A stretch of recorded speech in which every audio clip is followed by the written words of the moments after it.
فاتحہ۔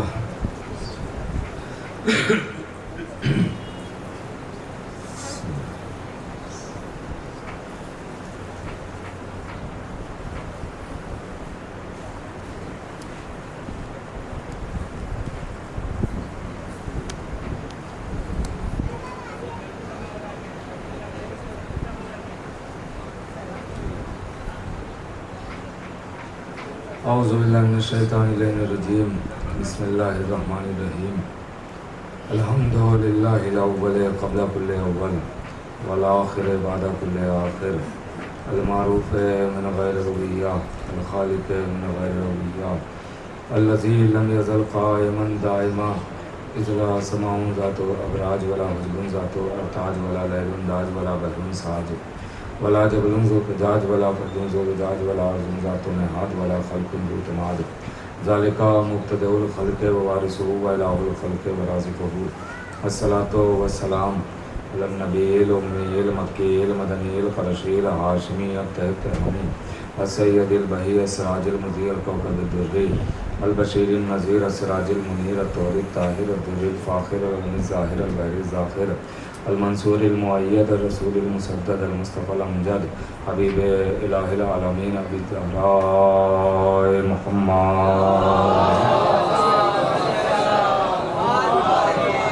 وعلی سید المطہر والامام المظفر والشجاع والظفر ابی شجاع وشبر قاسم طوبہ والسفر الاشجاع المتین الامام المبین الاشرف المکین نقطۃ دائرۃ المطالب اسد اللہ الغالب غالب کل غالب مطلوب لکل طالب، امام المشارق والمغارب مولانا امیر المومنین علی بن ابی طالب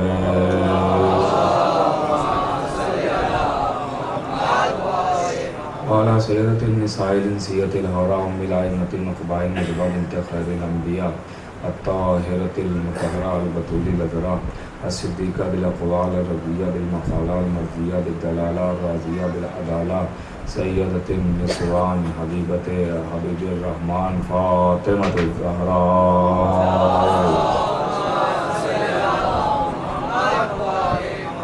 ولعنۃ اللہ علی اعدائہم ومنکر فضائلہم ومصائبہم وجلالتہم وشجاعتہم وفضیلتہم وولایتہم وطہارتہم وتشریفہم اجمعین من یومنا ھذا الی قیام یوم الدین، اما بعد فقد قال اللہ سبحانہ تبارک و تعالی فی کتاب المجید والفرقان الحمید، بسم اللہ الرحمن الرحیم، لا اکراہ فی الدین، صلوات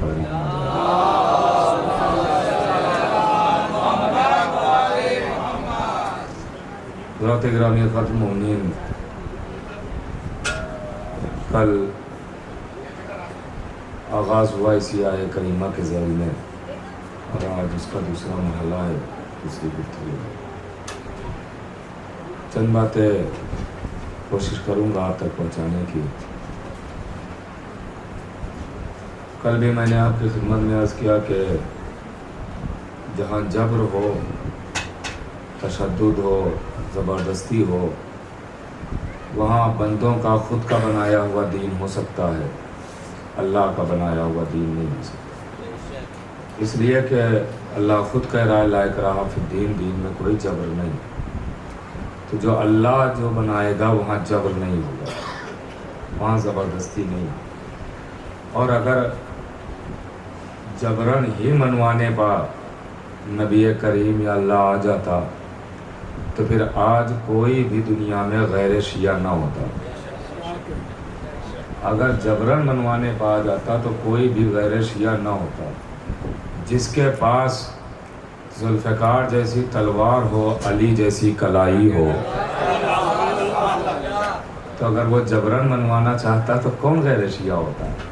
سب مانتے ہیں، لیکن یہاں جبر نہیں ہے، یہاں زبردستی نہیں ہے، یہاں تشدد نہیں ہے، یہاں اسلام کے راستے بتائے جاتے ہیں۔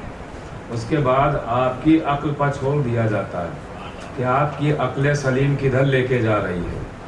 جہاں ہم اپنی باتوں میں اتنا غور کرتے ہیں، اتنا سوچتے اور سمجھتے ہیں کہ ہم اتنا ہی دین کے بارے میں بھی غور کرتے ہیں اور سوچتے اور سمجھتے ہیں۔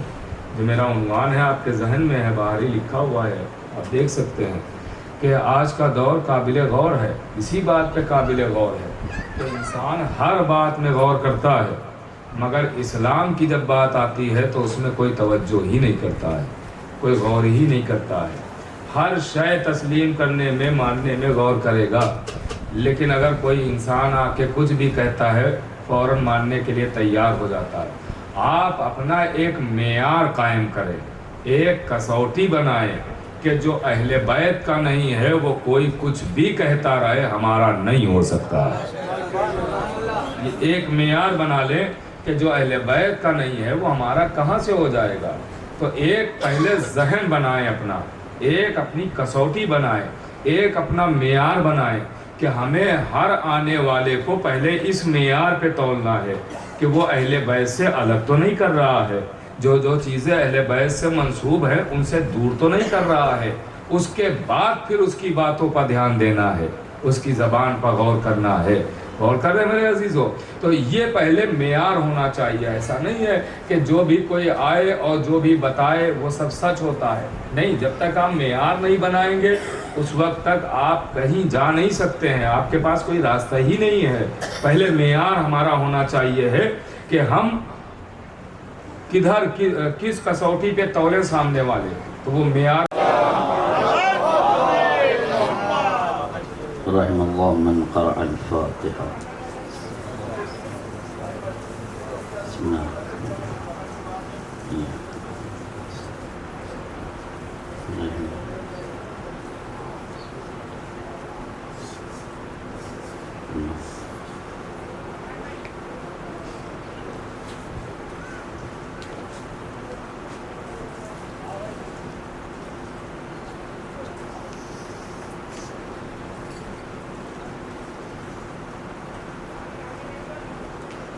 لا حول ولا قوة إلا بالله العلي العظيم۔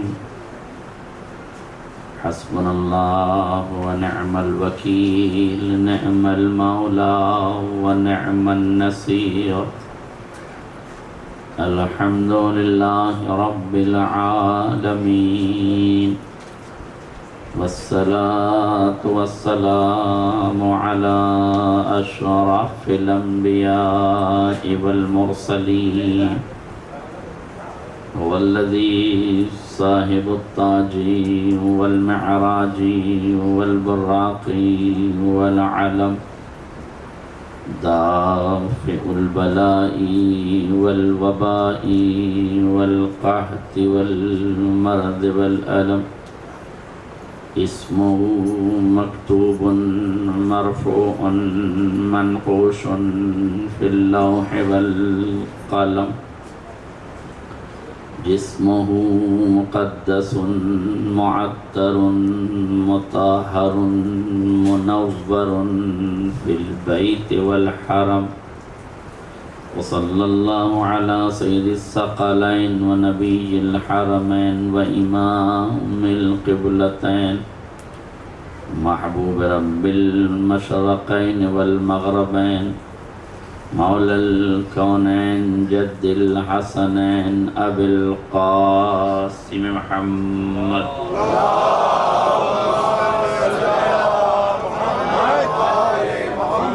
وعلى آل بيته الطيبين الطاهرين المعصومين المظلومين، ولعنة الدائمة الباقية على أعدائهم أجمعين من الآن إلى قيام يوم الدين. أما بعد، فقد قالت زینب سلام اللہ علیہا: ينسبون علما لهذا الطف لا يندرس أثره ولا يمحو رسمه، يرجعون إليه الخلائق. صلوات محمد.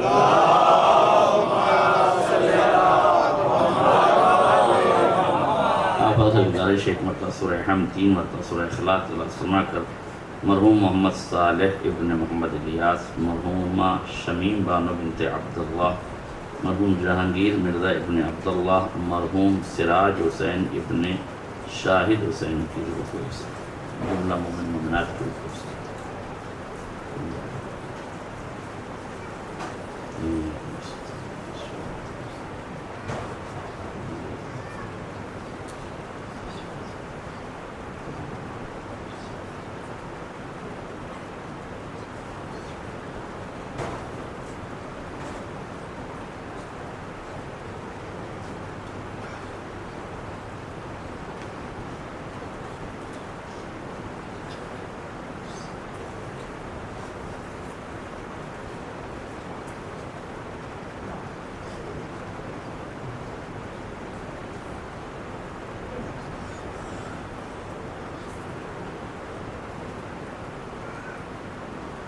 حضرات گرامی قدر، بزرگان ملت، دوستان عزیز، 72 مجالس کا یہ سلسلہ ہے اور 42ویں مجلس ہے۔ گویا آپ 4 اشرے مکمل طور سے سماعت کر چکے ہیں، اس لیے آپ کے ذوق سماعت پر شک کرنا ایسے ہی ہے جیسے رسول کی رسالت پر شک کرنا ہے۔ یقیناً آپ کا ذوق سماعت عالی ہے، بلند ہے۔ اشعار کامران بھائی نے پڑھے، آپ نے سنبھالا اور پہلی بار اس طوالت کے ساتھ 5 مجلس کے لیے آپ کے دائرہ محبت میں حاضری ہوئی ہے۔ بہت پہلے ایک آدھ مجلس پڑھنے کے لیے حاضر ہوا تھا۔ عنوان گفتگو ہے کربلا کی حکمتیں، توجہ فرمائیے گا۔ اور میں نے سنا اس علاقے اور اس امام بارگاہ کا نام بہشت زینب ہے۔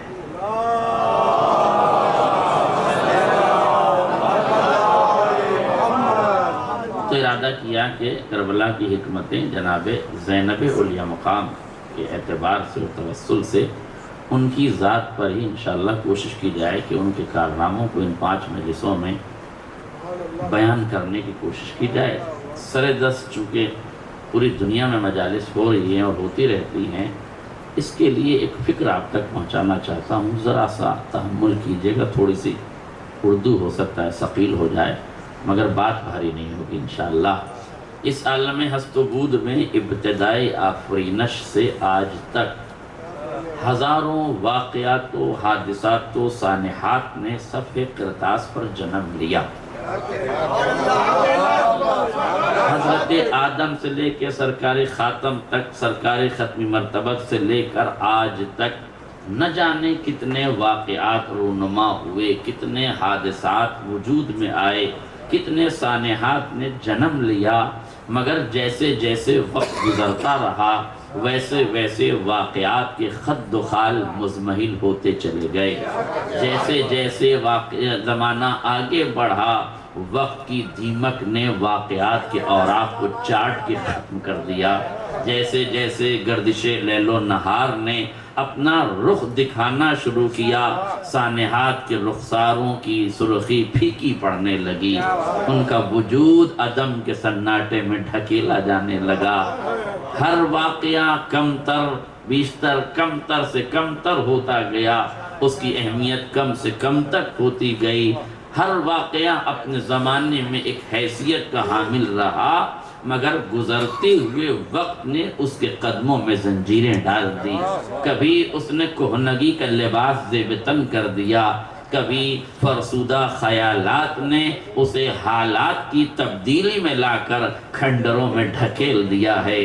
کبھی ان واقعات کو تاکہ نسیاں میں اٹھا کے رکھ دیا گیا، کبھی فراموشی کے نہا خانوں میں سجا دیا گیا۔ کبھی واقعات، توجہ کیجئے، کبھی واقعات سہو کے سائے میں مہو ہوتے ہوئے دکھائی دینے لگے۔ نتیجہ یہ نکلا کہ ہر واقعہ دھیرے دھیرے اپنی رفتار پکڑتا رہا۔ پرنٹ میڈیا، الیکٹرانک میڈیا، دنیا کی میڈیا، صحافت کی زبان، صداقت کی زبان، عنوان بنتا چلا گیا، لوگ سنتے چلے گئے۔ زمانے تک ایک واقعہ ذہنوں پہ چھایا رہا، اعصاب پر طاری رہا، لبوں پہ گفتگو رہی، تکلم کی دہلیز پر کھڑے ہو کے لوگ بیان کرتے رہے، بیان کی حدوں میں محدود ہو کے رہتا رہا۔ مگر جیسے جیسے وقت گزرا، ہر واقعے کو بھلا دیا گیا، ہر واقعے کو پیچھے چھوڑ دیا گیا۔ میں آپ سے ایک سوال کر کے آگے بڑھنا چاہتا ہوں، جب سارے واقعات کے ساتھ ایسا ہوا تو واقعے کربلا کے ساتھ ایسا کیوں نہیں ہوا؟ جب ہر واقعہ اپنی واقعیت کھوتا چلا گیا، ہر سانحہ اپنی حیثیت کھوتا چلا گیا، ہر حادثہ اپنے وجود کو عدم کے سناٹوں میں پیوست ہوتا دیکھتا رہا، ہر واقعے کے رخسار پھیکے پڑتے گئے، ہر واقعے کے قدموں میں زنجیریں ڈال دی گئی، واقعات قدامت پسندی کا عنوان بنتے رہے، زمانہ گزرتا رہا، واقعات انتہا کو پہنچتے رہے، ان کا ذکر ناپید ہوتا رہا۔ جب سب واقعات کے ساتھ ایسا ہوا تو کربلا کے ساتھ ایسا کیوں نہیں ہوا؟ بلکہ ایک لفظ اور کہہ دوں، آسانی سے سمجھ لیجئے گا اور غور کیجئے گا، کبھی کبھی واقعات کو پرموٹ کرنے کے لیے، ان واقعات کو بنانے کے لیے میڈیا کا سہارا لیا جاتا ہے، صحافیوں کی زبان کو شیریں بنایا جاتا ہے، میٹھی چھری سے کڑوے واقعات کو عوام کی گردن پر رکھ کے ذبح کیا جاتا ہے۔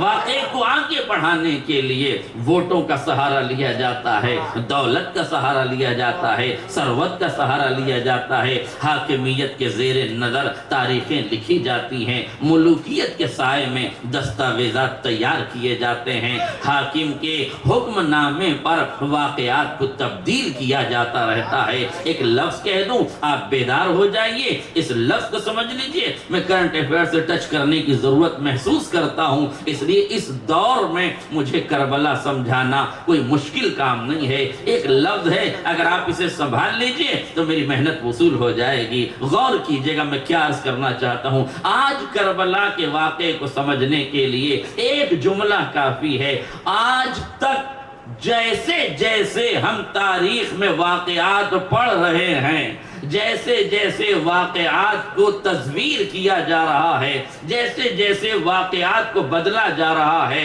اس دور کا اندازہ کر کے اس دور میں کربلا کا باقی رہنا، میرا تو لفظ محسوس کیجئے گا، ایک جملہ کہنا چاہتا تھا میں، آج تک پڑھنے کے بعد اور آج تک دیکھنے کے بعد، آئے میرا جملہ واضح ہو جائے، خدا آپ کو سلامت رکھے، آج تک تاریخ پڑھنے کے بعد اور آج تک کا چینل دیکھنے کے بعد ہمیں اندازہ ہو جانا چاہیے، آئے میرا جملہ واضح ہو جائے،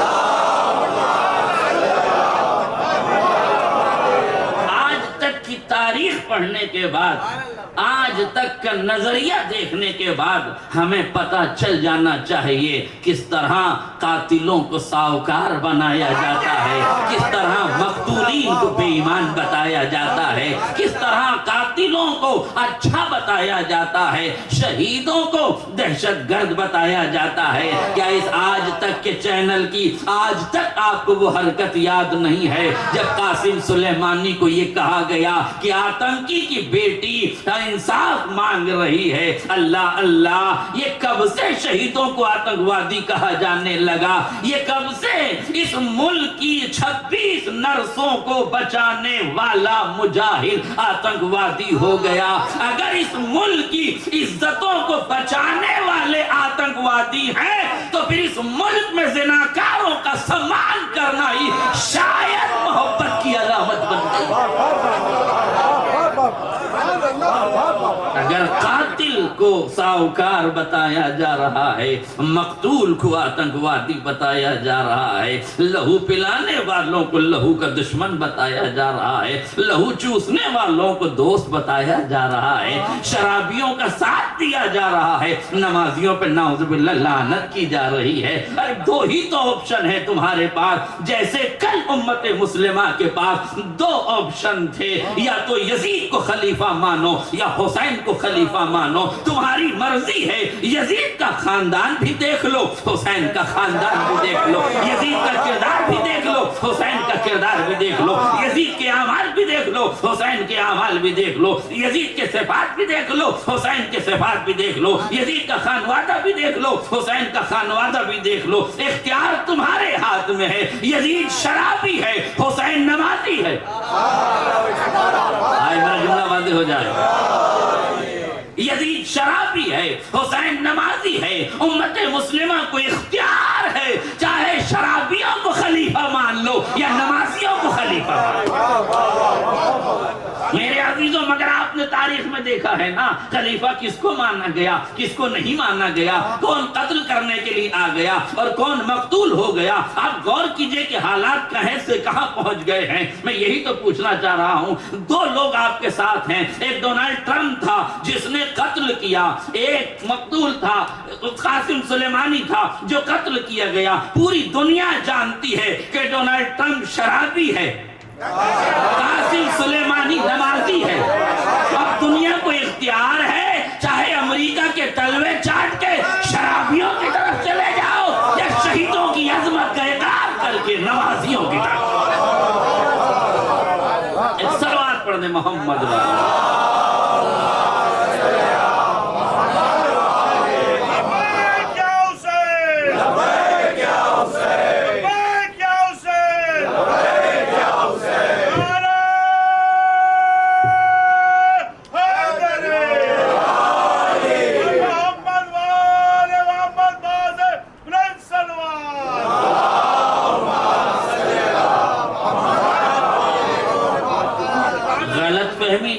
ہو کہ میں قاسم سلیمانی کے فضائل پڑھ رہا ہوں، میں قاسم سلیمانی کو وسیلہ بنا رہا ہوں امت کے عقیدے کی ترویج کرنے کے لیے، امت کے نظریات کو بتانے کے لیے کہ امت نے کب کب قاتلوں کا ساتھ دیا ہے اور کب مقتولین کو پردے راز میں چھپا دیا ہے۔ یہ امت کی ابتدائی کوششوں کا نتیجہ رہا ہے۔ آپ تاریخ کے اوراق کھنگال کے دیکھیے، میں واپس اپنے موضوع کی طرف پلٹوں گا، مگر آج امت مسلمہ اگر ایک قضیے میں چیخ رہی ہے کہ زناکاروں کو سمانت کیوں کیا جا رہا ہے، قاتلوں کو ورمالا کیوں پہنائی جا رہی ہے، ان کو خطابات سے کیوں نوازا جا رہا ہے، ہمارا بھی دل دکھتا ہے، غلط ہو رہا ہے، ایسا نہیں ہونا چاہیے، ایسا نہیں ہونا چاہیے، بد کرداروں کو سمانت نہیں کرنا چاہیے، مگر یہ حق ہمیں ہے، تمہیں نہیں ہے۔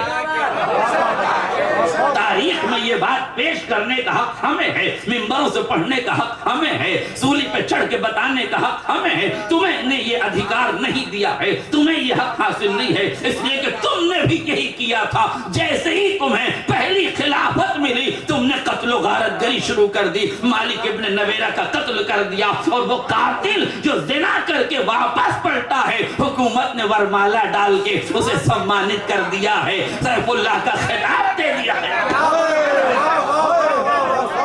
اسے سیف اللہ کا خطاب دیا گیا، اسے سمانت کیا گیا، اس کے گھنونا جرم پر خطائے اجتہادی کا لیبل چڑھایا گیا۔ علی منہاج النبوہ پہ چلنے والی شریعت میں قاتلوں کو سمانت کیا گیا، تو تم نے ابتدائے حکومت میں جب قاتلوں اور زانیوں کو ورمالا پہنا کے سمانت کیا تھا، تو آج کیوں چیخ رہے ہو؟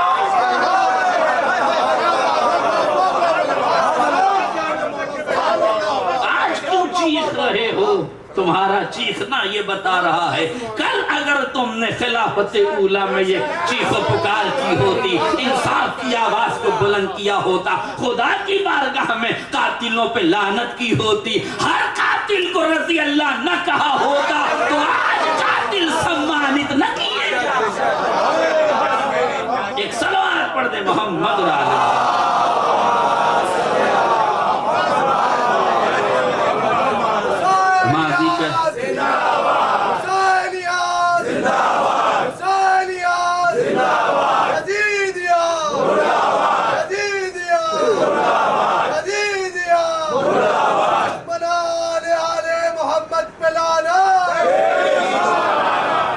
حکومت کی سازشیں، حکومت کی پالیسیاں، ابتدائی اسلام سے آپ ملاحظہ کر لیجئے، قاتلوں کو سمانت کیا گیا، سیف اللہ کا خطاب دیا گیا، جرم کو کم کرنے کے لیے خطائے اجتہادی کی سند بانٹی گئی۔ عجیب مرحلہ ہے، جسے قتل کیا گیا کہتے ہیں وہ بھی صحابی رسول، جس کو قتل کیا گیا وہ بھی صحابی، جس نے قتل کیا وہ بھی صحابی، اب کہتے ہیں دونوں کو رضی اللہ کہو۔ عجیب مصیبت ہے، قاتل کو بھی سمانت کریں، مقتول کا بھی احترام کریں، ہم سے تو یہ دوغلاپن ہوتا نہیں،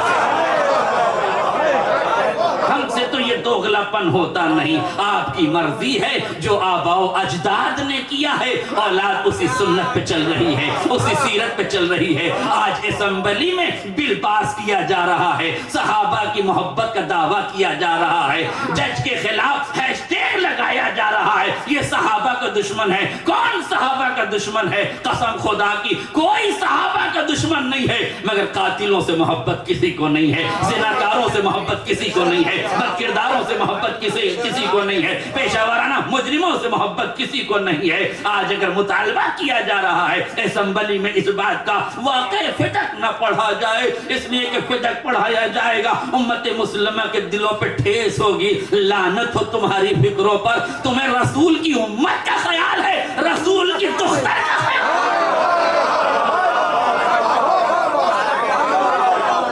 تمہیں رسول کی امت کا خیال ہے، تمہیں رسول کی دختر کا خیال نہیں ہے۔ نہ پڑھا جائے صاحب ممبروں سے، اگر فتق پڑھا جائے گا تو لوگوں کی توہین ہوگی، اس لیے فتق کا واقعہ نہ پڑھا جائے۔ اسمبلی میں بل پاس ہو رہا ہے، مدحت صحابہ کا بل پاس ہو رہا ہے، آل سفیان کو برا نہ کہا جائے، یزید کو برا نہ کہا جائے، معاویہ کو برا نہ کہا جائے۔ بھئی کیوں برا نہ کہا جائے؟ کہا کچھ نسلیں یزید کی باقی رہ گئی ہیں، کچھ نسلیں ابو سفیان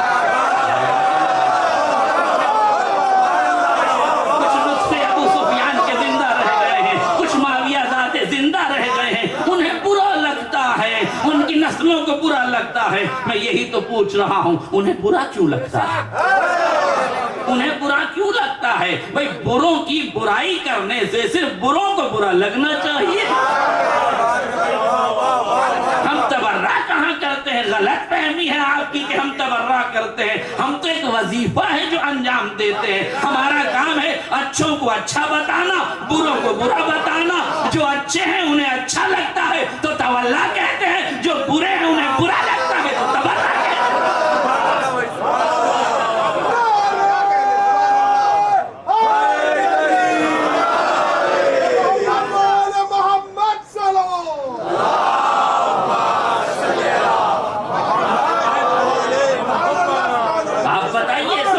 بل پاس کرنا کون سی شرافت ہے، کون سی شجاعت ہے، کون سی اسلام کی محبت میں یہ دعوے پیش کیے جا رہے ہیں؟ قاتل کو قاتل نہ کہیں، ان کا بس نہیں چلتا، ورنہ شیطان کو بھی رضی اللہ کہہ دے کہ اتنا بڑا عبادت گزار تھا، اتنا بڑا عبادت گزار تھا شیطان، زمین کے چپے چپے پہ عبادت کی تھی، کیا اتنے بڑے عبادت گزار پر ہم لعنت کر سکتے ہیں؟ بھائی ہم کیسے لعنت کر دیں اس کے اوپر جو اتنا بڑا عبادت گزار ہے؟ اللہ اللہ، آپ کے سمجھ میں آ رہا ہے یہ شیطان کی محبت سے پھرے کیوں ہیں؟ اس لیے کہ انہیں کتاب کافی نظر آتی ہے، اس لیے انہیں نظر نہیں آ رہا ہے کہ کس پہ تبرہ کرنا چاہیے۔ اگر قرآن نے جھوٹوں پہ لعنت نہ کی ہوتی، اگر قرآن نے قاتلوں کی مذمت نہ کی ہوتی تو ہم بھی نہ کرتے۔ لہذا ہمارا تبرہ دلوں کی تمنا نہیں ہے، قرآن کی رہنمائی ہے۔ ہم اگر بروں کو برا کہہ رہے ہیں تو یہ ہماری پریشانی نہیں ہے، ہمارا وظیفہ ہے، ہماری ذمہ داری ہے، اور رسپانسبلٹی، ہماری ذمہ داری ہے کہ ہم دونوں چہروں کو آپ کے سامنے کر دیں۔ بھئی یہ شرابی کا چہرہ ہے، یہ نمازی کا چہرہ ہے، یہ بد کردار ہیں، یہ با کردار ہیں، یہ اچھی نسل والے ہیں، یہ خراب نسل والے ہیں، انہوں نے زندگی بھر اسلام کو پالا ہے، یہ اسلام کے پالنے میں ابھی ابھی آئے ہیں۔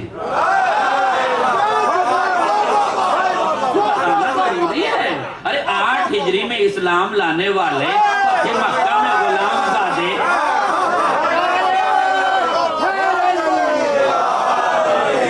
فتح مکہ میں غلام زادے مسلمان بن گئے، اسلام لے آئے، تلوار کا خوف دکھنے لگا، سیاستیں پامال ہونے لگی، سازشوں کا دم گھٹنے لگا، کوئی راہ فرار دکھائی دینے نہ لگی۔ اب ایک ہی راہ حل تھا، مکہ فتح ہو گیا ہے، اسلام آباد ہو گیا ہے، اب بس مشکل یہ ہے اب ڈائریکٹ اسلام سے نہیں لڑا جا سکتا تو پھر اسلام کے پہلو میں بیٹھ کے سازشیں شروع کر دو۔ بتائیے جنہوں نے بدر میں سازشیں کی، احد میں سازشیں کی، خیبر میں سازشیں کی، خندق میں سازشیں کی، جو رئیس المنافقین ابو سفیان تھا، ہر جنگ میں جو اسلام کے خلاف تھا، فتح مکہ میں کاسا لے کے اسلام لے آیا۔ اسلام لے آیا، پناہ دے دی، رسول کا کرم تھا کہ قبول کر لیا، مگر انہیں بھی تو اپنی اوقات پہچاننا چاہیے کہ 2 سال والے اسلام کہاں اور اسلام کی آغوش میں پروان چڑھنے والے۔ تاریخ اسلام کا مطالعہ کیجئے، مجھے نہیں معلوم یہ بچڑے کی محبت بنی اسرائیل کے دل میں کہاں سے آ گئی ہے۔ ایک کیسے بچڑے کی محبت انہیں کھول کے پلا دی گئی کہ موسیٰ جیسا نبی، ہارون جیسے نبی کی مخالفت پہ قوم اسرائیل، بنی اسرائیل آمادہ پیکار ہو گئی۔ اس کا مطلب یہ ہے کہ کبھی کبھی بچڑے کی محبت کھول کے پی جاتی ہے امت، پھر اس قسم کی پریشانیوں میں مبتلا ہو جاتی ہے۔ بھئی آل سفیان بھی کوئی محبت کرنے کی چیز ہے جس سے آپ لوگ محبت کیے جا رہے ہیں؟ عجیب مرحلہ فکر ہے، قسم خدا کی ذرا سا تاریخ تو پڑھیے، عقل کے ناخون تو لیجئے اور یاد رکھیے گا جیسے جیسے وزڈم پاور آگے بڑھ رہا ہے، بدھیمانی کا دور آگے بڑھ رہا ہے، عقل و خیرت کے دریچے واں ہو رہے ہیں، عقل کی زلفیں سلجھائی جا رہی ہیں، ویسے ویسے تاریکی کے دامن سے نکل کر اجالوں میں آ رہے ہیں، تو ان کو شعور پیدا ہو رہا ہے۔ شعور کرتے کرتے انہیں عین علی کی سمجھ آنے لگی، اب یہ باشعور ہونے لگے ہیں۔ جب باشعور ہونے لگے ہیں تو انہیں اچھے اور برے کی تمیز ہونے لگی، جب اچھے اور برے کی تمیز ہونے لگی تو پھر ان کے بزرگوں کو خیال آیا اگر ایسے ہی منبر سے حقیقتیں بیان ہوتی گئی تو آنے والا زمانہ شیعت کا ہوگا، لہذا اسمبلی میں سازش کر کے بل پاس کر دو، نہ ذکر ہو نہ سمجھ میں آئے۔ پہرے لگا دو تاکہ سمجھ میں نہ آئے، پہرے لگا دو تاکہ آگے نہ بات پڑھے۔ میرے تو میں پھر اپنے موضوع پہ پلٹوں گا، مگر مجھے بتائیے آج ہمارا جلوس نکالنا انہیں کھل کیوں رہا؟ آج یہ اعلان ہوتا ہے کہ نہیں؟ اسمبلی میں بل پاس ہوا ہے، اس میں یہی تو آرا رکھی گئی کہ بھئی شیعوں کی مجلس سے ہمیں اعتراض نہیں ہے، شیعہ مجلس کریں مگر گھر میں کریں، چہار دیواری میں کریں، روڈ پہ نہ آئیں، جلوس لے کے نہ آئیں، باہر نہ نکلیں، شاہراہوں پہ نہ جائیں، چوراہوں پہ نہ جائیں۔ سوال یہ ہے کہ کیوں نہ جائیں؟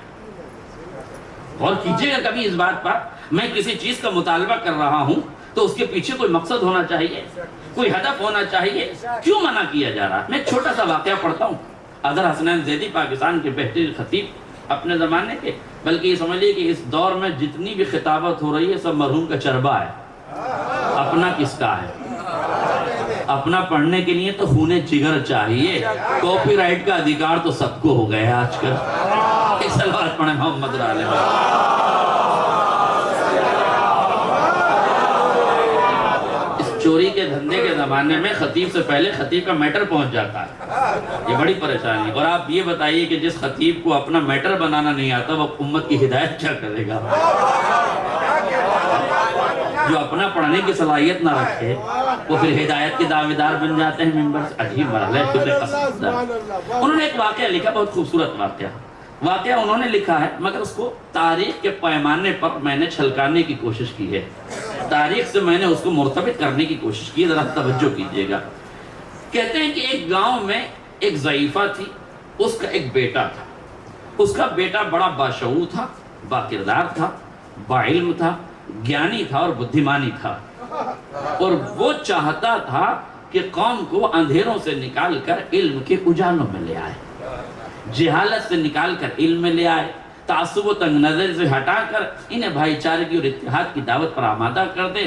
ظاہر ہے کہ گاؤں میں جب آدمی علم کی شمع روشن کرنے لگے تو جہالت کے طوفان سر اٹھانے لگتے ہیں اور دہشت گردوں کو یہ کھلنے لگتا ہے۔ اگر اس قوم کے پاس علم آ گیا تو ہماری دکانیں بند ہو جائیں گی، اگر یہ بھائی چارے پہ آمادہ ہو گئے تو اسلحے کہاں سے بکیں گے؟ اسلحے بیچنے والے آج بھی یہی کر رہے ہیں، جب تک دو ملک لڑیں گے نہیں ان کی دکان کہاں سے؟ لہذا اسلحوں کی دکان چلانے والے، آپس میں لڑوانے والے، یاد رکھیے گا یہ آپس میں لڑوانے والے لوگ در حقیقت فتنے کا سبب بنتے۔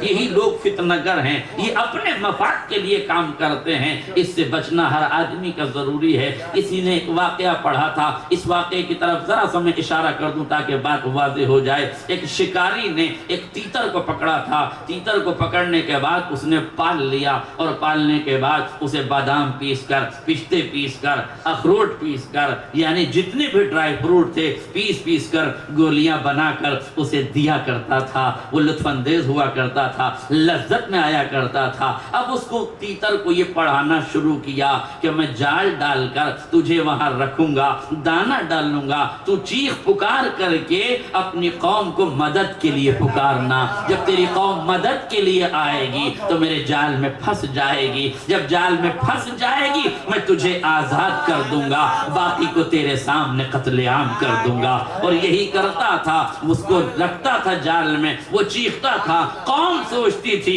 مدد کے لیے پکار رہا ہے، لہذا اس کی آواز پہ آواز ملا کر وہ اس کی حفاظت کے لیے آ جاتی تھی۔ نتیجے میں وہ پوری قوم آ کے جال میں پھنس جاتی تھی۔ یہ ایک ایک کے پر توڑتا تھا، گردن توڑتا تھا، ذبح کرتا تھا، مگر اس کے سامنے وہ ڈرائی فروٹ جو بنا کے رکھا تھا وہ اسے گولیاں دیتا رہتا تھا، قوم کو قتل کرتا رہتا تھا۔ ہر قوم میں ایسے تیتر ہوتے ہیں، عقل مندوں کی ذمہ داری ہے کہ ان تیتروں سے ہوشیار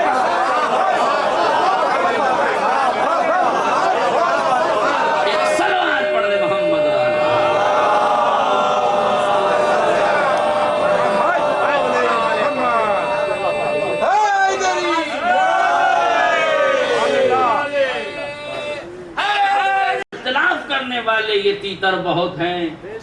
کبھی اخباریت کے نام پہ اختلاف، کبھی اصولیت کے نام پہ اختلاف، کبھی ملنگیت کے نام پہ اختلاف، کبھی مرجعیت کے نام پہ اختلاف۔ یاد رکھیے گا، ہر وہ آدمی جو منبر پہ اختلافی باتیں کرنے لگ جائے، شیعت کے عقائد میں رخنہ ڈالنے لگ جائے، سمجھ لیجئے گا یہ وہی تیتر ہے جو امریکہ سے گولیاں لے کے آیا ہے، ٹکڑے کرنے پہ تیار ہو گیا ہے۔ اس نے عقیدہ بیچ دیا ہے، اس نے ضمیر بیچ دیا ہے، اس نے وجود بیچ دیا ہے۔ اور ایسے بکے ہوئے ضمیر و خمیر کے لوگ نہ عزاداری کی ترویج کرتے ہیں، نہ مرجعیت کی ترویج کرتے ہیں، وہ سب کے سب اپنا تیتر پن ہے جو ادا کرتے ہیں۔ لہذا ایسے تیتروں سے بچنے کی کوشش کیجئے۔ میں جس واقعے پہ تھا واپس پلٹ کر آتا ہوں۔ آپ صاحبان شعور ہیں، بڑا اچھا لگ رہا ہے کہ میں آپ تک بات پہنچا رہا ہوں، اور میں نے کہا بھی تھا کہ آپ 40 مجلسیں سن چکے ہیں، آپ کے ذوق سماعت پہ شک کی کوئی گنجائش نہیں ہے، اس لیے آپ محسوس فرمائیے۔ اس نے کہا ایک گیانی بندہ ہے، پڑھا لکھا بندہ ہے، نالجیبل بندہ ہے، بہترین ایجوکیٹڈ بندہ ہے، چاہتا ہے کہ قوم کا شعور بیدار ہو جائے، اس امت کی رہنمائی کر لے، ہدایت کرنے کے لیے لگ گیا کام پر، مگر گنڈوں سے، دہشت گردوں سے، آتنکوادیوں سے، علاقے کے چودھریوں سے یہ برداشت نہ ہوا کہ یہ آدمی یہاں خدمت کرے۔ سازشوں کا بازار بنایا گیا، سازشوں کا بازار بنایا گیا، سازشوں کے ہنگامے کھڑے کیے گئے، سیاستوں سے لپیٹ کے لایا گیا، قتل کی سازشیں کی گئی، ایک دن اسے قتل کر دیا گیا۔ لیجئے صاحب، علم کا رہنما،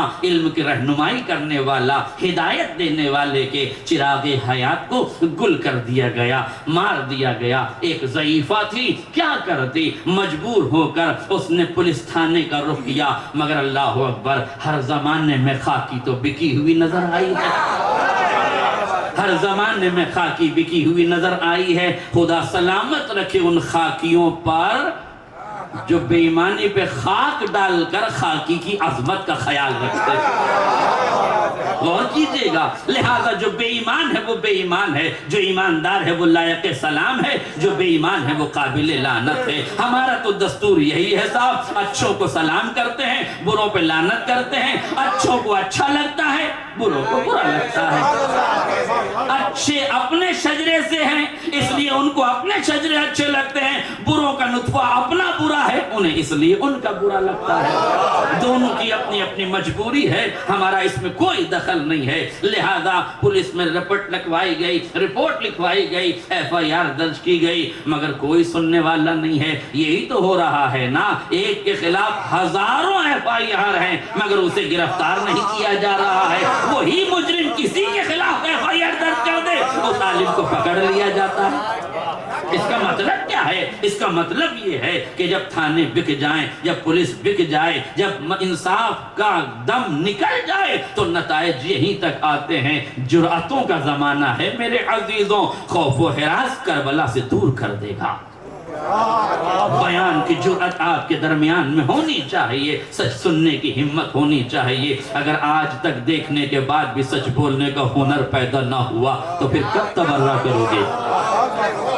کب تبرہ کرو گے؟ اس لیے ضروری ہے میرے عزیزوں، اس نے پولیس میں رپورٹ لکھوائی مگر نہ رپورٹ لکھی گئی، تھانہ بکا ہوا، خاکی بکی ہوئی، وردی بکی ہوئی، سارے لوگ بکے ہوئے تھے، اس لیے کہ دہشت گردوں نے اپنی دولت سے، اپنی طاقت سے، اپنی حماقت سے ان لوگوں کو خرید لیا تھا جنہیں نہیں بکنا چاہیے۔ جب وہ بک جائیں تو عام آدمی دب جاتا ہے، جب رکشک ہی بھکشک بن جائے تو ملک میں امن کا نظام فوت ہو جاتا ہے۔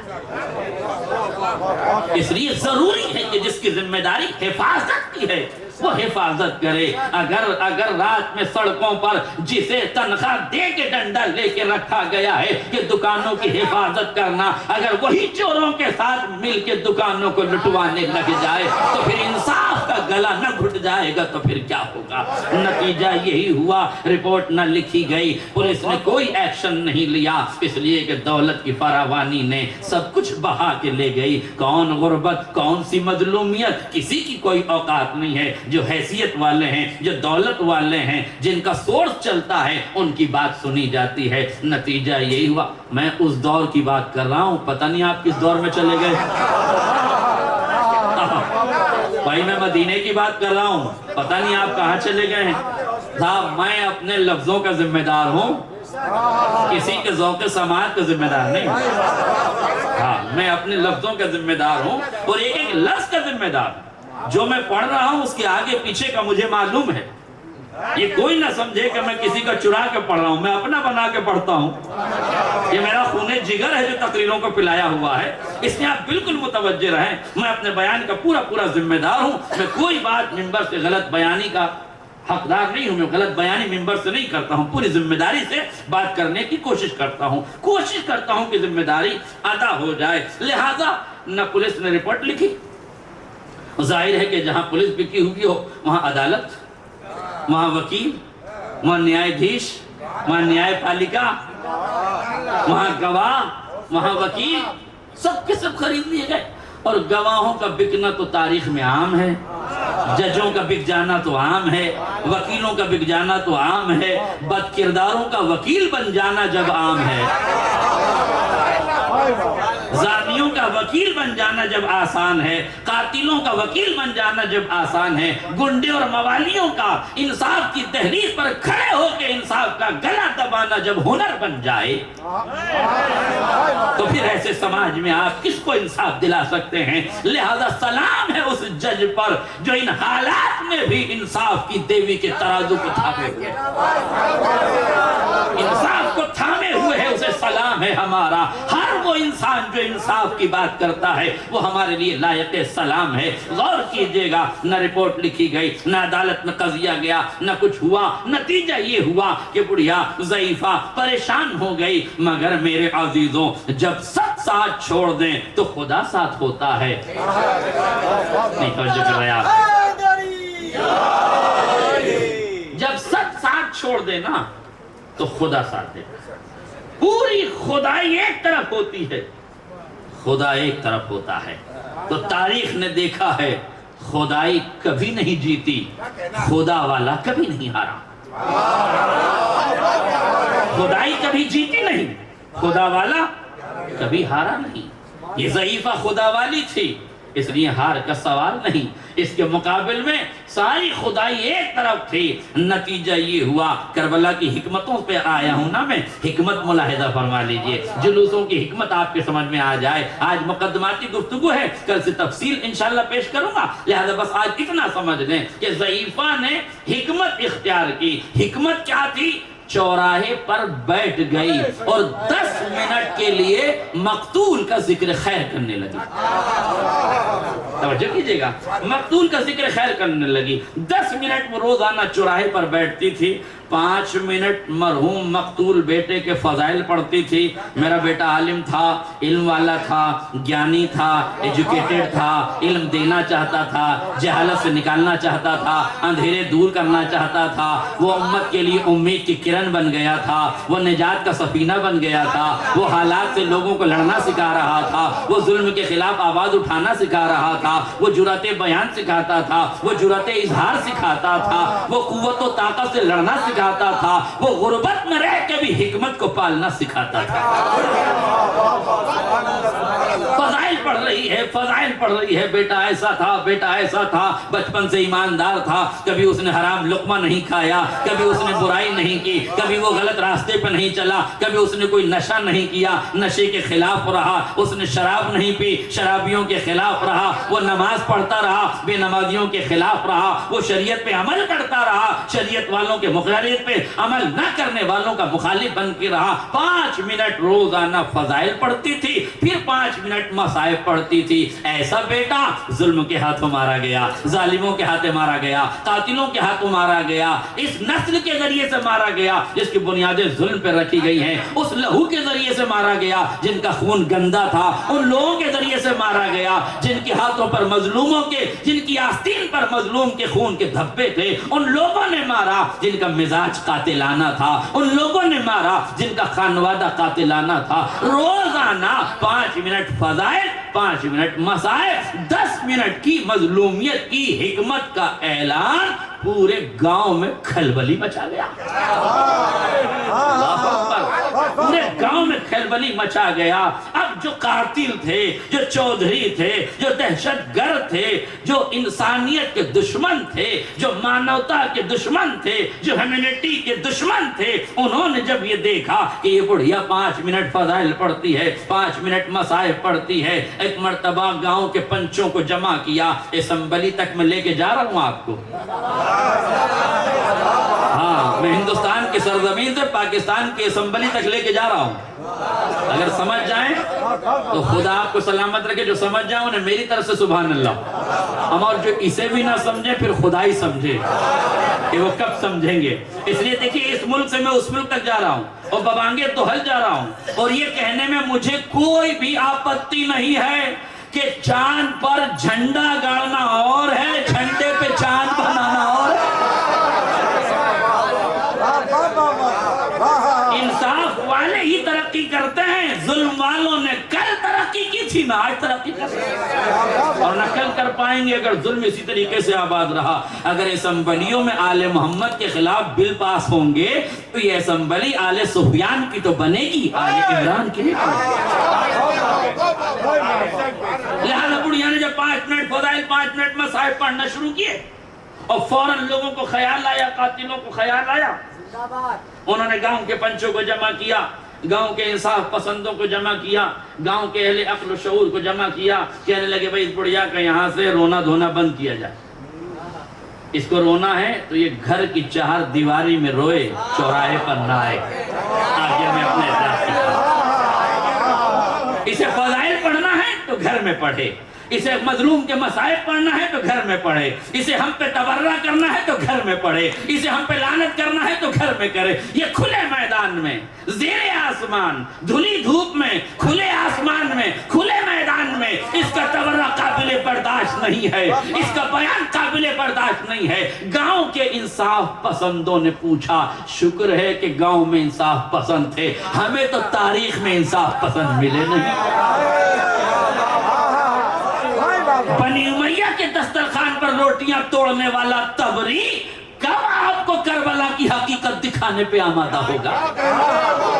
آپ غور کیجئے, میں یہی تو کہتا ہوں, جملہ یاد رکھیے گا.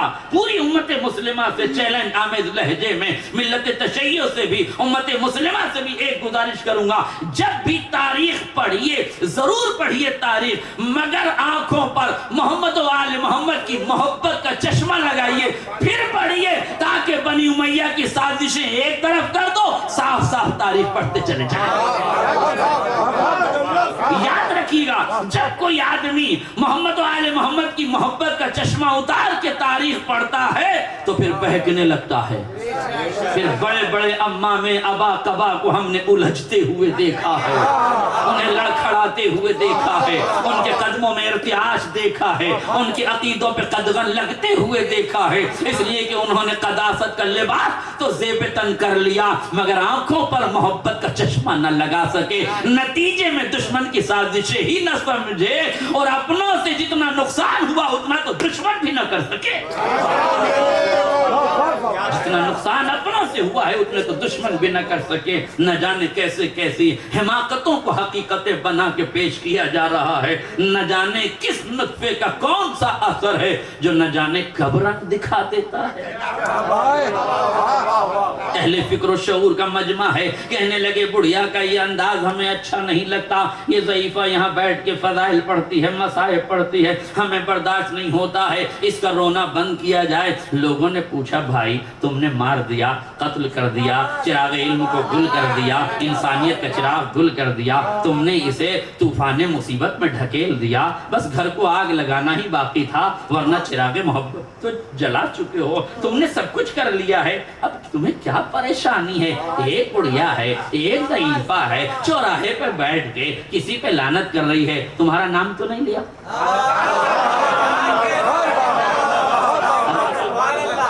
تمہارا نام لیا کہ کس نے قتل کیا ہے؟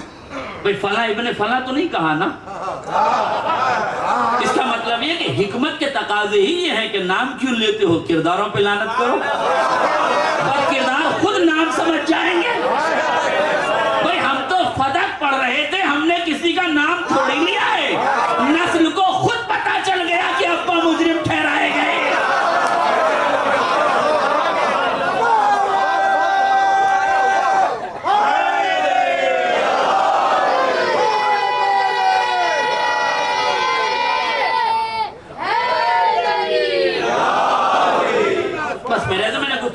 کر دی. ضعیفہ سے کہا گیا, پوچھا گیا بھئی تم کیوں پریشان ہو, تمہارا نام نہیں لے رہی, تمہارے شجرے نہیں بتا رہی ہے, تمہارے چہروں سے نقاب نہیں اتار رہی ہے, تمہارا نام نہیں لے رہی ہے, پریشان کیوں ہو؟ جملہ سنیے, قسم خدا کی جملہ سنیے, اس ایک جملے میں پوری تاریخ سمٹ کے آ گئی ہے کہ ہم جلوس نکالتے ہیں تو لوگوں کو کھلتا کیوں ہے. اس نے کہا حضور والا, ان قاتلوں نے کہا ان پنچوں سے, ان انصاف پسندوں سے کہا دیکھیے بات سیدھی سیدھی 2 اور 2 4 کھرا کھیل فروخ آبادی. سیدھی سیدھی بات یہ ہے کہ جب ہم گھر جاتے ہیں تو ہماری بیویاں ہم سے یہ کہتی ہیں کہ جب ہمارے بچے اسکول سے آتے ہیں, جب ہمارے بچے, توجہ رکھیے کوئی بات نہیں, جب ہمارے بچے اسکول سے آتے ہیں اور چوراہے پر بڑھیا کا بیان سنتے ہیں تو گھر میں آ کے کہتے اماں کتنا مظلوم تھا جو مارا گیا, اماں کون ظالم تھے جنہوں نے قتل کر دیا, اماں کون تھے وہ قاتل, وہ خدا ان کو نہ بخشے, خدا انہیں جہنم رسید کرے, خدا ان پہ لعنت کرے. بڑھیا کا رونا ہمارے دل میں اثر کرتا ہے, ہمیں قاتلوں پہ لعنت کرنے کا سلیقہ ملتا ہے جب ہماری ہی اولاد ہمارے ہی گھر میں ہمارا ہی کھا کے ہم پر ہی لعنت کرتی ہے.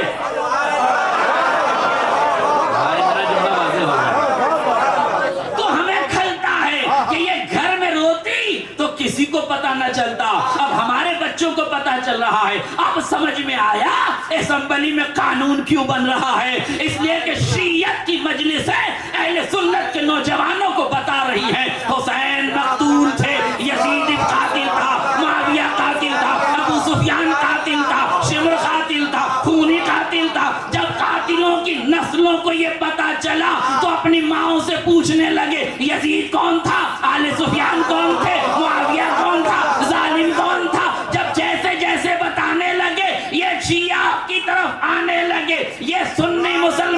شیعت کی طرف آنے لگے. جب یہ آنے لگے تو قائدوں کو پریشانی ہوئی. اگر ایسے ہی مجلسیں اثر انداز ہوتی رہی تو یزیدیہ ڈوب جائے گی.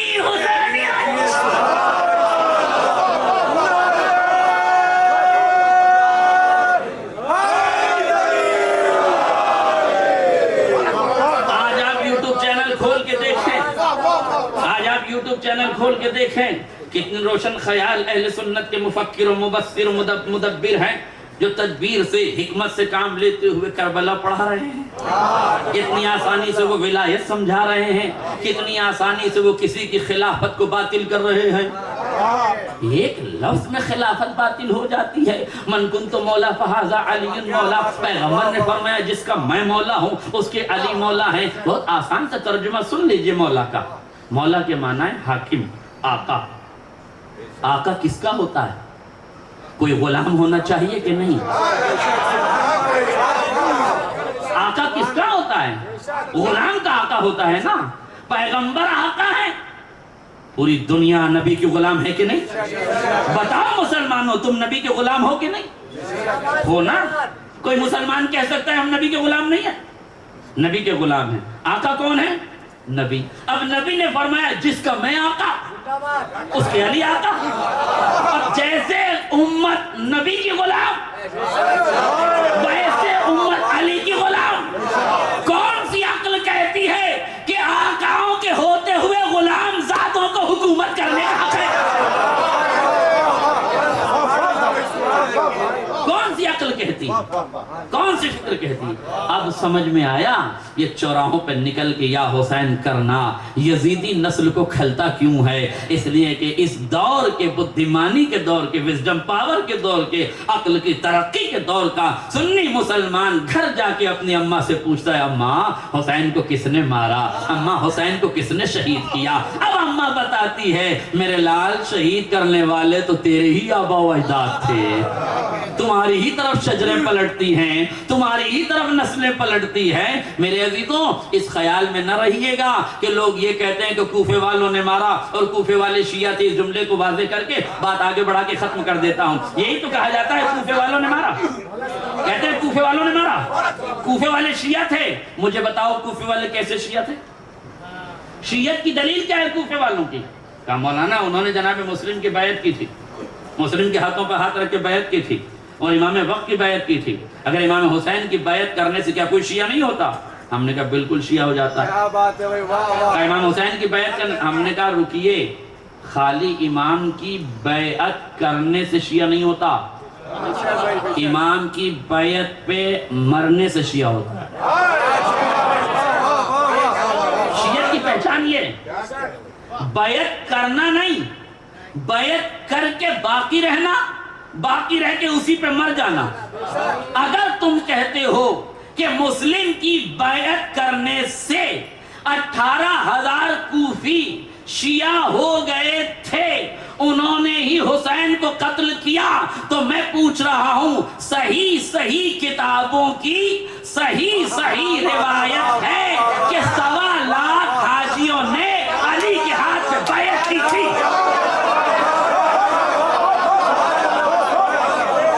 1.25 لاکھ حاجیوں نے علی کے ہاتھ پر بیعت کی تھی. اگر حسین کے ہاتھ پہ بیعت کرنے سے کوفے والے شیعہ ہو گئے تو علی کے ہاتھ پہ بیعت کرنے سے غدیر والے شیعہ ہو گئے. اب ایک جملہ بتا دو, ان سوالات کا دھرم پریورتن کب ہوا؟ انہوں نے شیعہ کب چھوڑی؟ ان کا دھرم پریورتن کب ہوا؟ انہوں نے شیعہ کب چھوڑی؟ بس اگر بیعت کرنے سے 1.25 لاکھ شیعہ ہو گئے تھے تو 18,000 بھی شیعہ ہو گئے, اور جیسے 18,000 میں قاتل ہیں ویسے 1.25 لاکھ کی نسلیں بھی ہیں جو اس قتل میں شریک ہیں.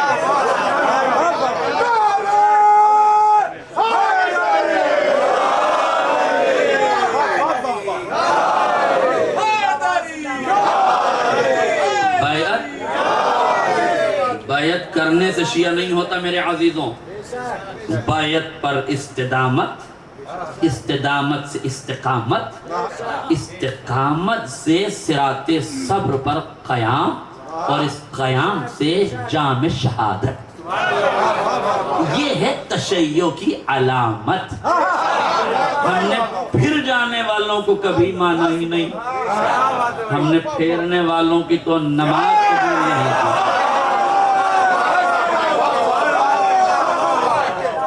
ہم آنکھوں کا اشارہ تو برداشت کر سکتے ہیں، چہرے کا گھوم جانا قابل برداشت نہیں۔ گوشے چشم کا اشارہ تو استحباب میں داخل ہے، پر چہرے کا موڑ لینا، منہ موڑ لینا، ہمارے یہاں منہ موڑنے سے نہ عبادت ہوتی ہے نہ ولایت۔ لہذا جن لوگوں نے بھی لمحے بھر کی عبادت میں منہ موڑ لیں تو ان کی عبادت نہیں ہوتی، غدیر کے بعد جو پورا چہرہ گھما دیں ان کی ولایت نہیں، ان کی قبولیت ولایت نہیں ہوتی۔ اس لیے میرے عزیزو یاد رکھیے گا، بیعت پر مرنا ضروری ہے، ورنہ بیعت تو ابن ملجم نے بھی کی تھی مگر قاتل بن گیا، ہے کہ نہیں؟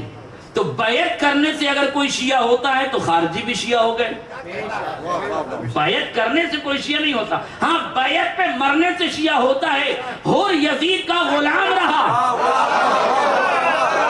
مگر بیعت حسین میں آ کے مر گیا، تو لفظ کہہ دوں کہ حور یزیدی تھا مگر جب شام کے اندھیروں سے نکل کر صبح کربلا میں آ گیا، یزید کے ہاتھوں سے نکل کر حسین کے قدموں میں آ گیا، تو تھا یزیدی مگر بیعت پہ جان دینے سے شیعہ ہو گیا۔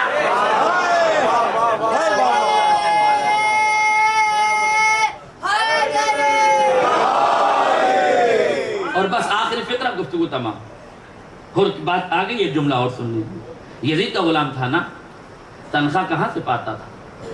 یزید سے پاتا تھا نا۔ زمانے تک یزید کا غلام رہا، بھئی لمحے میں شعور بیدار ہوا اور شیعت میں آ گیا۔ بس یہی ہے شیعت کی پریبھاشا، جب شعور بیدار ہو تب تم شیعت میں آ گئے۔ بس شعور کا بیدار ہونا ضروری ہے، اس لیے کہ شعور کی جو عین ہے یہی علم اور علی کی عین ہے۔ شعور کی عین ہٹا دو تو امت میں شور ہے، شور نجات نہیں دیتا، شعور نجات دیتا ہے۔ شعور بیدار ہوا، غلام کس کا ہے؟ یزید کا۔ خدمت کس کی کرتا ہے؟ یزید کی۔ سپہ سالار کس کا ہے؟ یزید کا۔ ایک جملہ کہہ دوں بات تمام ہو جائے، بوریاں بھر کے نمک کس نے کھلایا ہے حر کو؟ یزید نے۔ اللہ اکبر، سنیے گا، بوریاں بھر کے یزیدیت نے نمک کھلایا تھا، حسین نے پانی پلا کے سب پگھلا دیا۔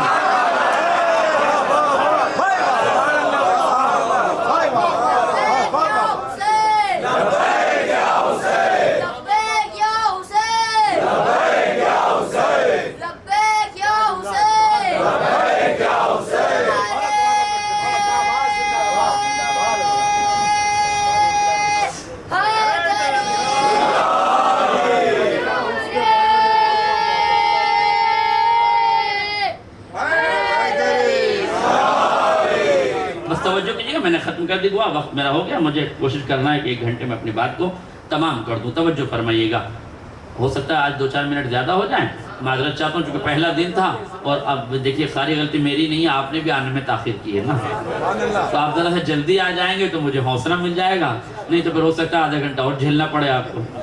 تو اس لیے جو پہلے آ جائیں گے ان کے لیے مصیبت نہ بنے، آپ وقت پر آ جائیں۔ صلوات پڑھیں محمد اور آل محمد۔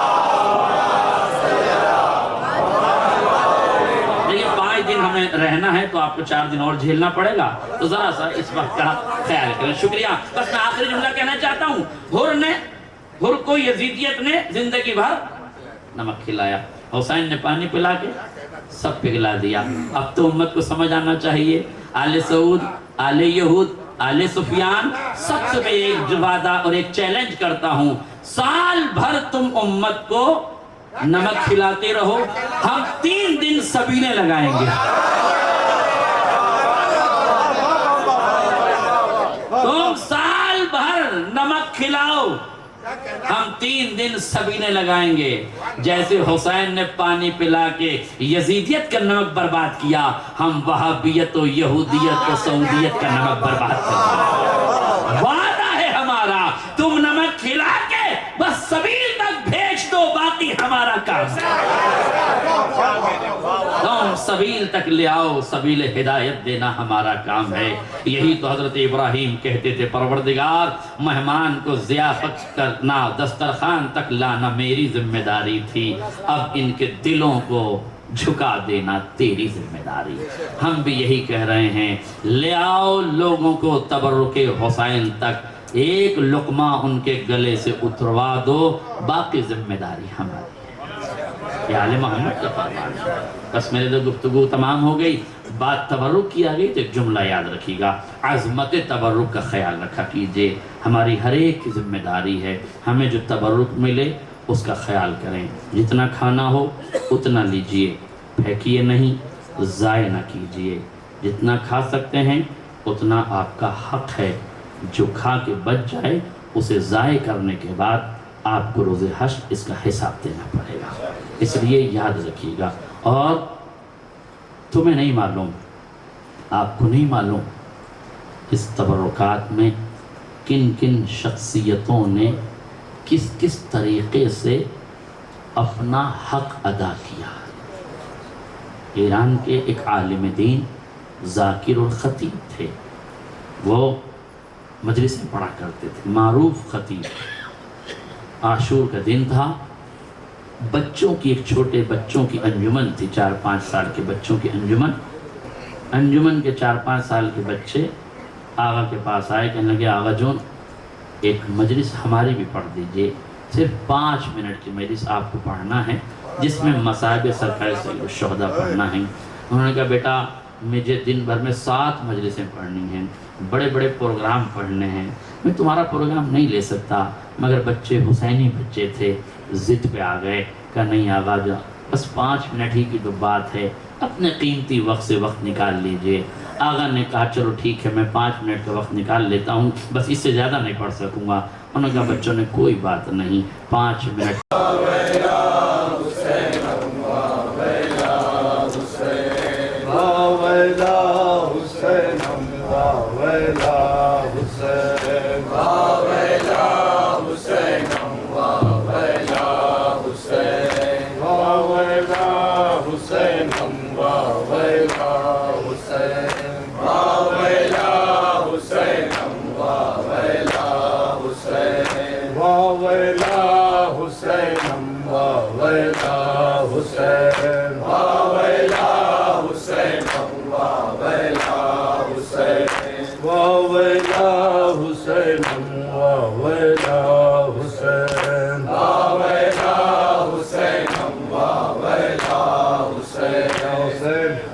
جاتے ہیں وطن اٹھو میری جان سکینہ، جاتے ہیں وطن اٹھو میری جان سکینہ، جاتے ہیں وطن اٹھو میری جان سکینہ، جاتے ہیں وطن اٹھو میری جان سکینہ، جاتے ہیں وطن اٹھو میری جان سکینہ،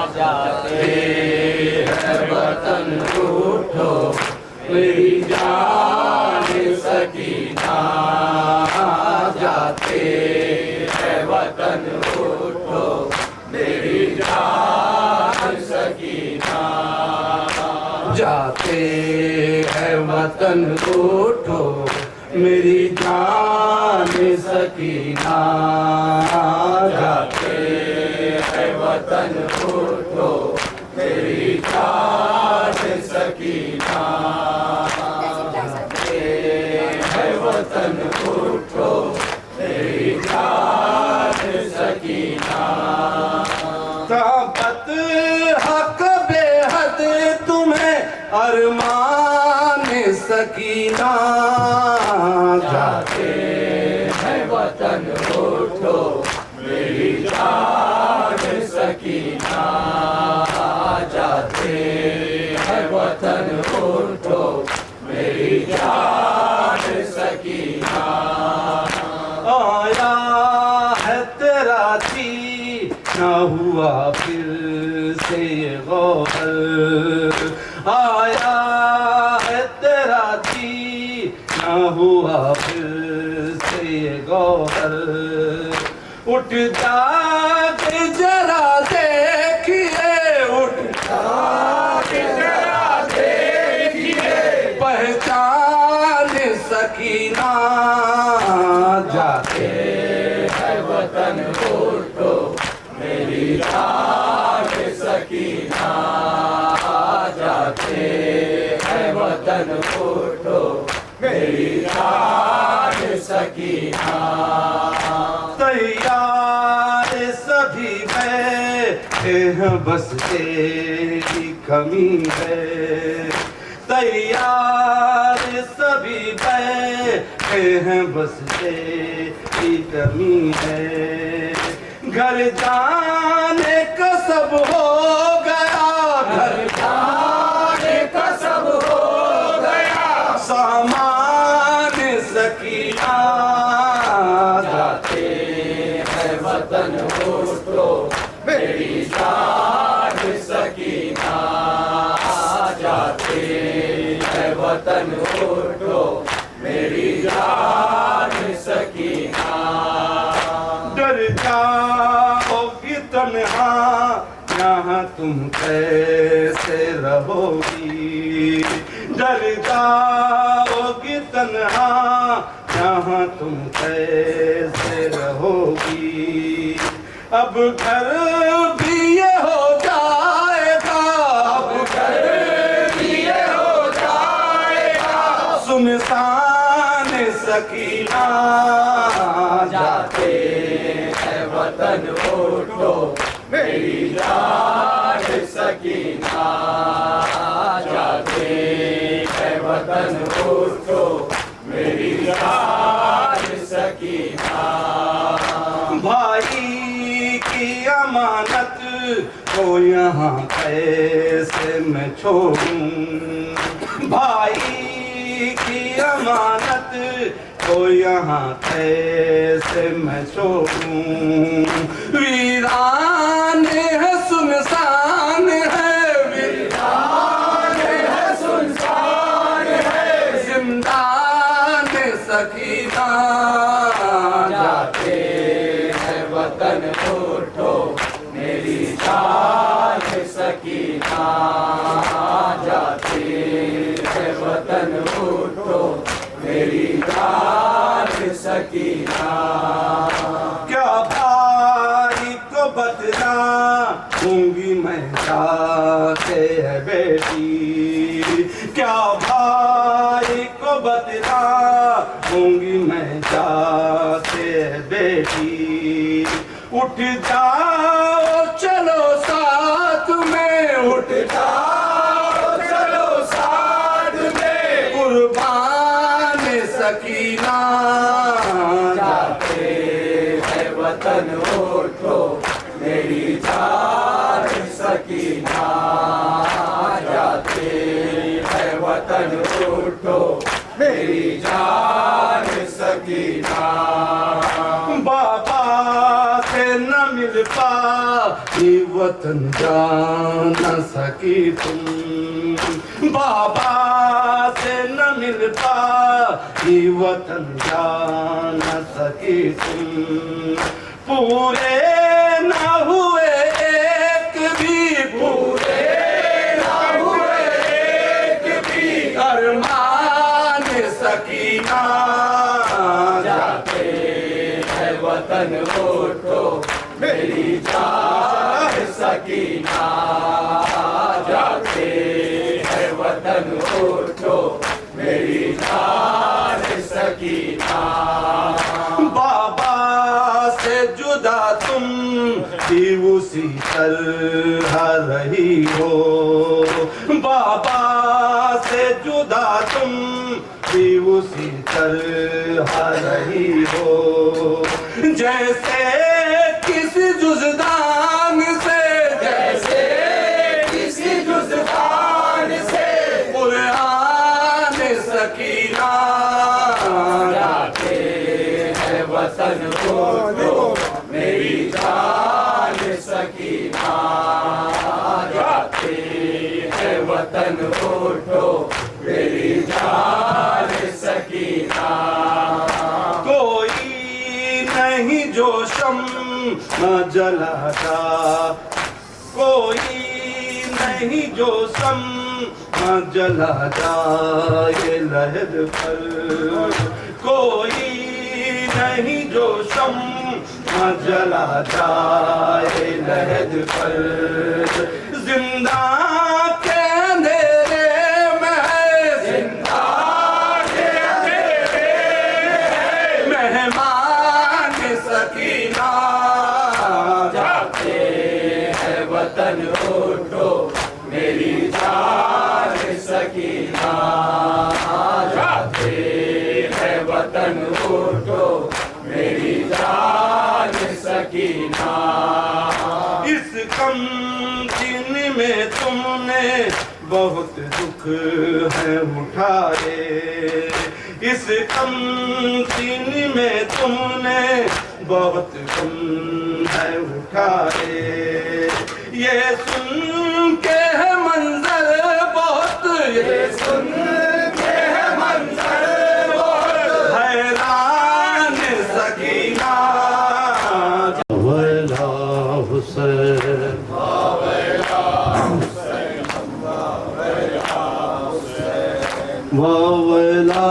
حسین ویلا حسین ویلا حسین ویلا حسین ویلا حسین ویلا حسین ویلا حسین ویلا ویلا حسین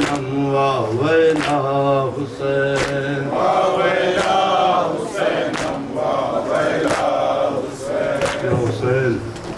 اے علی اکبر میرے، اے علی اکبر میرے، اے علی اکبر میرے،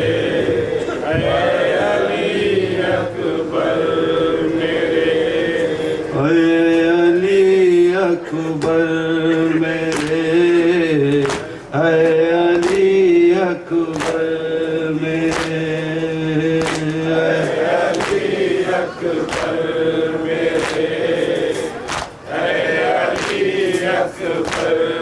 میرے، اے علی اکبر میرے، اے علی اکبر میرے.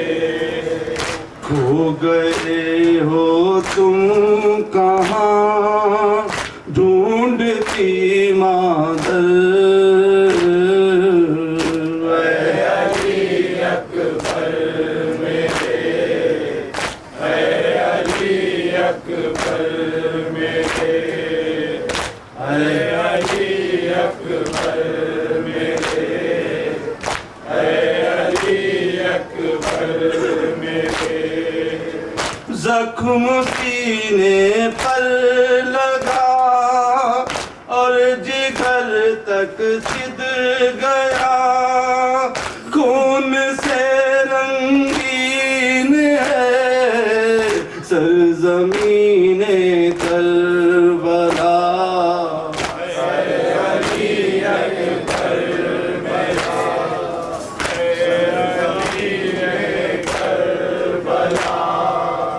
زخم سینے پر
بری خون سے میت بری سیج پھولوں کی کہاں کاک کا بستر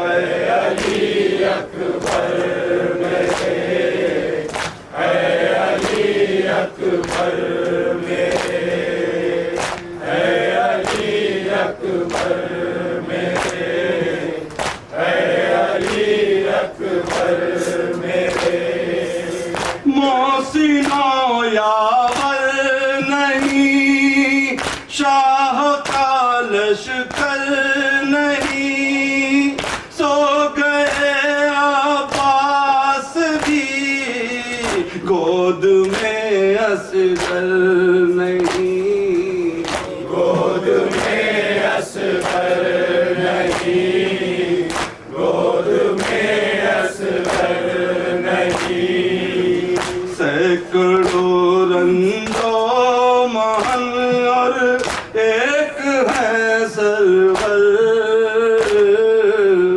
اے علی اکبر میرے اے علی اکبر میرے اے علی اکبر میرے اے علی اکبر میرے ایک سکینہ سی بہن چل ہے کوڑوں سے بدن اپ گلو میں باندھ کر سمر لایا ہے رسن شمر لایا ہے رسن شمر لایا ہے رسن ظلم کی ہے انتہا چھن گئے گوہر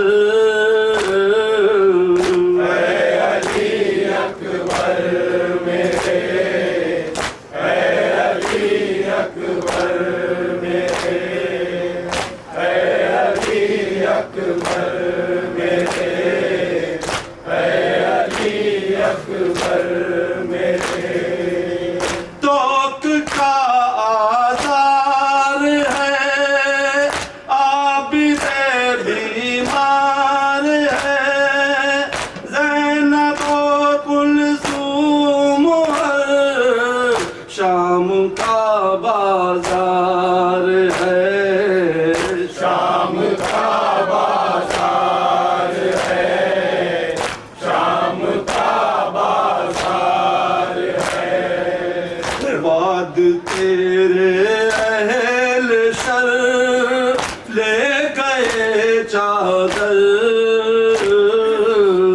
اے علی اکبر میرے اے علی اکبر میرے اے علی اکبر میرے اے علی اکبر میرے قید سے جب آؤں گی میں مدینے جاؤں گی پوچھے گی سغرا تمہیں کیا اسے بتلاؤں گی کیا اسے بتلاؤں گی کیا اسے بتلاؤں گی کس طرح سہ پائے گی غم تیرا خواہر اے علی اکبر میرے اے علی اکبر میرے اے علی اکبر میرے اے علی اکبر میرے اے شہید کربلا اے سبی ہے مصطفیٰ واسطہ ہے آپ کو شبر و شبیر کا شبر و شبیر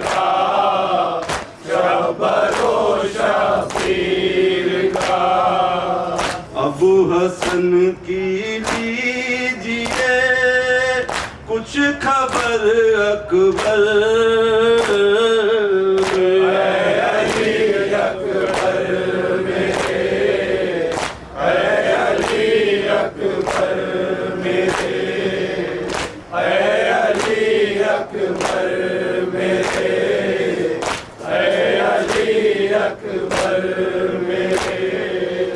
چھپ گئے ہو تم کہاں ڈھونڈتی مادر اے علی اکبر میرے اے علی اکبر میرے اے علی اکبر میرے حسین حسین حسین حسین حسین حسین